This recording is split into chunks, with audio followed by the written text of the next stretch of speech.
El Pueblo, Manila. Ito naman, La Bella pangalan. Pero ito parang hotel, may mga hotel dito, tapos may mga ano siya. Tawag dito, marami ikutan. May mga massage. Ito yung kainan, no? Tsaka kami kumain. Dito. Ayan. Kasi ito, hindi ko alam bakit parang di open to. Siguro Sunday kasi. Kasi ito yung hotel nila. Nag-i-inquire ako. Pero para makita lang natin.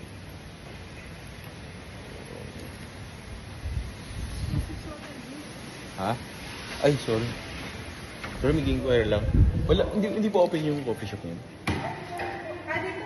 Hindi open? Hindi po po production yung Menjolas. Pero yung meron po tayo yung body capping. Body cafe. Ah, dito sa ano. Apo, yung may library Okay. capping. So, Dito lang po sa may... tapat lang. Baba lang kami po. Sige. Anyway, wait, ano lang kami, may... Okay na ba? May chat message lang ako dito.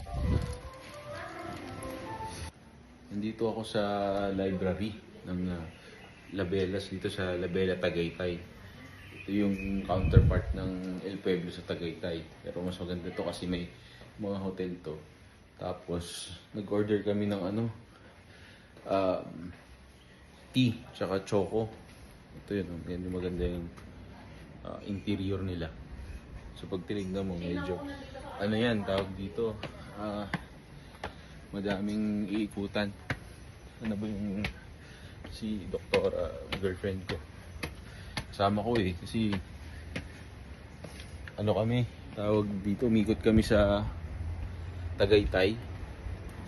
So ito, ayan o, ganda o.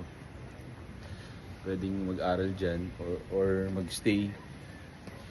Tapos ito, ayan, yun siya. Say hi, baby. Baby, say hi. Ayan, tapos nag-order kami. So, chill lang muna kami. Ayan, oh, ganda oh. Pwede magpa-events place dito. Ayan, oh. Oh. Diba? So, ayan. Ay.